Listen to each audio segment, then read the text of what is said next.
Good morning students. आज का हमारा टॉपिक है study of political parties and pressure group. तो ये एक ऐसा पॉइंट है कि इससे रिलेटेड और भी बहुत सारे कंसेप्ट है जो हमने पिछले लेक्चर में पिछले वीडियो में हमने क्लियर कर लिए थे अपने। तो इससे रिलेटेड आज एक कुछ कंसेप्ट हमारे बचे हुए थे जो हम इस वीडियो में कंप्लीट करेंगे। यानी कि जब हम पॉलिटिकल पार्टी की स्टडी करते हैं, पॉलिटिकल साइंस को स्टडी करते हैं, तो हम किन किन एक्स्ट्रा और पॉइंट को हम स्टडी कर सकते हैं, किन को हम टारगेट कर सकते हैं। क्योंकि मैंने हर बार आपको बताया है कि पॉलिटिक्स का जो लिमिट है, जो राजनीति विज्ञान की जो एक तरीके से जो आपकी लिमिटेशंस हैं, वो कहीं भी स्टॉप नहीं है, कहीं भी स्टेबल नहीं है। इन अनलिमिटेड यहाँ पे इनकी लिमिट देखी गई है, अनलिमिटेड इनकी हर कुछ अनलिमिटेड। देखो, एक पॉलिटिकल वे में एक छोटे पॉइंट स्टेट को भी स्टडी करते हो तो स्टेट की बहुत सारी ऐसी चीज़ें होती हैं, स्टडी करते हो, अध्ययन करते हो उसका। स्टेट से रिलेटेड चार तो मेन पॉइंट आपके हो ही जाते हैं। गवर्नमेंट आप स्टडी करते हो स्टेट में, जब आप स्टडी करते हो आप सोवर्जिनिटी स्टेट स्टडी करते हो, पॉपुलेशन स्टडी करते हो, टेरिटरी स्टेट स्टडी करते हो। ये तो एक मेन एलिमेंट्स होते हैं, लेकिन इसके अलावा भी आप बहुत कुछ स्टडी करते हो। यानी कि जब हम एक छोटे से स्टेट या पर्टिकुलर आप फॉर एग्जांपल आप एक छोटे से नगर को स्टडी कर लो। आपको मान लिया आपको मुजफ्फरनगर सिटी को ही स्टडी करना हो, तो ये एक बहुत ही छोटा पॉइंट है। लेकिन जब आप स्टडी करते हो, एनालाइज करते हो, रिसर्च करते हो, प्रैक्टिकली उस चीज़ को देखते हो, तो बहुत कुछ आपको देखने को मिलता है, बहुत कुछ आपको स्टडी करने को मिलता है। क्योंकि पर्टिकुलर कोई एक टॉपिक नहीं है जिसको आप सॉल्व कर रहे हो। वहाँ पर क्या पॉपुलेशंस हैं, क्या वहाँ पे काम किया जाता है, कैसे वहाँ पे मैनेजमेंट होता है, कैसे एडमिनिस्ट्रेटिव जो ऑफिस है वहाँ पे कैसे उसको मैनेज करता है, कैसे वो पॉलिसीज़ एक्टिविटी वगैरह बनाता है। तो ये सारी चीज़ें होती हैं एक लिमिट को देखने की, कि हम किस लिमिट तक किसी सब्जेक्ट्स को वहाँ पे स्टडी कर सकते हैं। तो जब हम पॉलिटिकल साइंस की बात करते हैं कि छोटे से गांव से लेकर के इंटरनेशनल लेवल तक के जो प्लेटफॉर्म हैं, वहाँ तक हम उन चीज़ को स्टडी करते हैं। तो आज का हमारा टॉपिक यहाँ पे एक दो पॉइंट को लेकर के study of political parties and pressure group, जो आपको यहाँ पे पिक्चराइजेशंस दी हुई है, यहाँ पे आप देख सकते हो। प्रेशर ग्रुप एक ऐसे काम करता है, जैसे मैंने लेक्चर में बताया, बहुत ही छुप करके काम करता है। वो फाइनली अपने आप को प्रेजेंट नहीं करता, एक्सपोज नहीं करता है, और ना ही वो किसी पार्टी से बिलोंग करता है। वो सिर्फ पैसों के लिए काम करता है, अपने खुद के प्रॉफिट के लिए काम करता है। और उसके साथ साथ कुछ ऐसे टॉपिक, कुछ टारगेट जनता से रिलेटेड होते हैं, वो उनसे रिलेटेड उनको कंप्लीट कराने के लिए या संसद तक पहुंचाने के लिए किसी भी पर्टिकुलर रिप्रेजेंट को टारगेट करता है, उसको जितवाता है, उसके बाद में उसके थ्रू अपनी बातें वहाँ तक ले जाता है। तो इस तरह के जो पॉलिटिकल जो प्रेशर ग्रुप है वो अपना काम करते हैं। और बात करते हैं प्रेशर जो पॉलिटिकल पार्टी है, तो देखिए जो इंडिया के लेवल पर अगर मैं बात करूँ या किसी भी कंट्री के लेवल पर बात करूँ, कुछ पार्टीज़ नेशनल लेवल की होती हैं, कुछ पार्टीज़ होती हैं लोकल लेवल की। तो नेशनल लेवल की पार्टीज़ के लिए कुछ वरीयता, कुछ वैसे कैपेबिलिटी होनी चाहिए कि वो डिज़र्व कर सके कि this is a national party. तो वो कैसे डिज़र्व करेगी? एक तो उसके पास चार ऐसे स्टेट होने चाहिए जिनका पूरा बहुमत उसके पास हो, तो वो नेशनल पार्टी होती है। तो हर एक नेशनल पार्टी नहीं होती। आप सोचते हो अगर Samajwadi party national party, this is not a national party, just a local party, एक क्षेत्रीय दल है। लेकिन जो कांग्रेस होगी, बीजेपी होगी, इनके पास एक इतनी कैपेबल है कि ये नेशनल लेवल पर काम करती हैं। तो ये एक बड़ी पार्टी है और ये नेशनल लेवल पार्टी कही जाती है। ये नेशनल लेवल पार्टी का जो भी चैप्टर है, वो एक जो कंसेप्ट है, ये एक चैप्टर आएगा आपका, वहाँ पे ये सब कुछ क्लियर हो जाएगा कि कौन सी नेशनल पार्टी होती है और कौन सी लोकल पार्टी होती है, कैसे कैसे वो काम करते हैं, कैसे इलेक्शंस होते हैं। इस तरह के छोटे छोटे आपके टॉपिक आएंगे।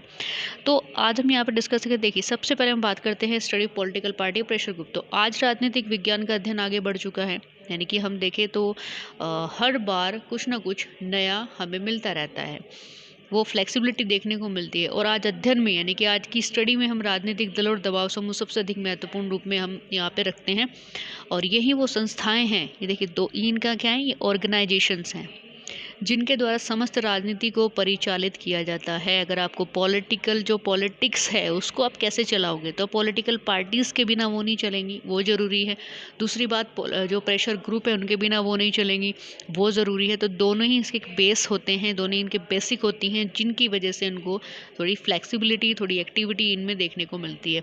तो वर्तमान समय में तो संविधान और शासन के औपचारिक संगठन जो होते हैं उनकी अपेक्षा भी राजनीतिक दल और दबाव गुटों के अध्ययन को अधिक महत्व दिया जाने लगा है। तो यहाँ तक जब हम बात करते हैं, देखिए कि today the study of political science has moved forward and today political party and pressure group come to the foremost from the study. तो स्टडी के लिए रखी जाती हैं, मेन चीज़ें होती हैं, मेन पॉइंट होता है। तो एक इंस्टीट्यूशन के रूप में काम करती हैं जो सर्कुलेट करती हैं पूरा पॉलिटिकल लाइफ कैसे सर्कुलेट करनी होती है, ठीक है। उसके बाद नेक्स्ट हम बात करते हैं history of political ideas and modern political ideas. कहने का मतलब ये है कि हिस्ट्री में जो फिलोसफर थे उनकी कैसे पॉलिटिकल आइडियाज़ थे, उनसे लेकर के जो आज जो पॉलिटिकल आइडियाज़ हैं वो कैसे हैं, इन दोनों में डिफरेंसेस में हमको स्टडी करने को मिलता है। यानी कि राजनीतिक विचारों के इतिहास की पृष्ठभूमि में ही आज की राजनीतिक स्थिति को सही रूप से समझने का कार्य किया जा सकता है। In the background of history and political through itself the task of understanding the political situations today can be done correctly. So, in political science for Socrates, Plato to Manu, Mahatma Gandhi ji, ये सब स्कॉलर्स हैं जिनके हमें जो विचार हैं, जिनके हमें आइडियाज़ पढ़ने का मौका मिलता है, वो हम पॉलिटिकल साइंस में पढ़ते हैं। तो बहुत सारे विद्वान हैं राजनीति से क्षेत्र से जुड़े हुए, पॉलिटिकल एरिया से जुड़े हुए, जिनको हम स्टडी करते हैं। फिर नेक्स्ट हम बात करते हैं यहाँ पे study of international law and relations and organisation, यानी कि अंतर्राष्ट्रीय विधि संबंध और संगठनों का अध्ययन भी हम पॉलिटिकल साइंस में ही करते हैं। एक मेन विषय के रूप में, एक मेन सब्जेक्ट्स के रूप में नहीं करते हैं। The study of international law relations and organisations is also a subject of political science. तो राजनीति विज्ञान में हम इन बातों पर विचार करते हैं कि अंतर्राष्ट्रीय विधि का विकास कब हुआ। कहने का मतलब जो इंटरनेशनल लॉ है वो कब डेवलप हुए और कब मतलब उनको करंट जो अंतर्राष्ट्रीय विधि है उनका वर्तमान स्वरूप क्या है, करंट जो नेचर है वो कैसा है उनका, वो कैसे वहाँ पे काम करते हैं। उसके साथ साथ ही उनके पीछे कौन कौन सी शक्तियाँ, कौन कौन सी पावर्स वहाँ पे शामिल हैं। तो इस तरह की चीज़ें जो होती हैं वो स्टडी के लिए रखी जाती हैं। देखिए हम जो पॉलिटिकल पार्टीज़ या पॉलिटिकल को जब हम स्टडी करते हैं तो वो नेशनल लेवल पर नहीं बल्कि इंटरनेशनल लेवल पर भी हम उसको स्टडी करते हैं। जितने भी हमें ऑर्गेनाइजेशन हैं, जितने भी हमारे इंस्टीट्यूशंस हैं, सब अगर पॉलिटिकल साइंस से जो रिलेट करते हैं, जैसे कोई भी पार्टीज़ होगी, कोई भी प्रेशर ग्रुप हो गया, इसके अलावा इलेक्शन जो कमेटी है वो कैसे काम करती है, सारे के सारे छोटे छोटे इंस्टीट्यूट हम इसमें स्टडी करते हैं। तो what is the current from the international law की सिचुएशंस करंट में क्या है इंटरनेशनल लॉ की, और and what the power behind them, और कौन कौन सी शक्ति वहाँ पे ये काम करती है। तो इस तरह की चीज़ें हम कहाँ पे यूज़ करते हैं, पॉलिटिकल साइंस की स्टडी में ये चीज़ यूज़ की जाती है। तो बेसिकली इससे आपको ये इन्फॉर्मेशन मिली होगी जो पॉलिटिकल साइंस है वो खाली चुनाव की ही नॉलेज नहीं देता है, वो खाली स्टेट की नॉलेज नहीं देता है। कि स्टेट से लेकर एक छोटे नगर, एक छोटे गांव से लेकर के हम विदेशों तक का यहाँ पे ट्रैवल करते हैं, एजुकेशन ट्रैवल करते हैं एक तरीके का। वहाँ पे हमें पता लगता है कि हमारे देश के साथ साथ अदर जो कंट्री हैं वहाँ पर कैसा सिस्टम है, कितना हम अपनी कंट्री को उस कंट्री से रिलेट कर पाते हैं, जो जो ऑर्गेनाइजेशन है वो किस तरीके से काम करते हैं, क्या हेडक्वार्टर है वहाँ पे, उसका जो हिस्ट्री है वो कैसी है, पहले वो कैसे काम करते थे, उनकी कौन कौन सी पावर है। मतलब अनलिमिटेड जो चीज़ें होती हैं वो आपको पॉलिटिकल साइंस में स्टडी करनी होती है। तो आज के लेक्चर में ये एक छोटे से कंसेप्ट है जो बचे हुए थे हमारे स्टडी से रिलेटेड, वो हमने यहाँ पे पूरे किए हैं। इससे इस चैप्टर से रिलेटेड और भी बहुत सारे ऐसे फीचर्स हैं वो हम नेक्स्ट वीडियो में मतलब डिस्कस करेंगे। तब तक के लिए थैंक यू।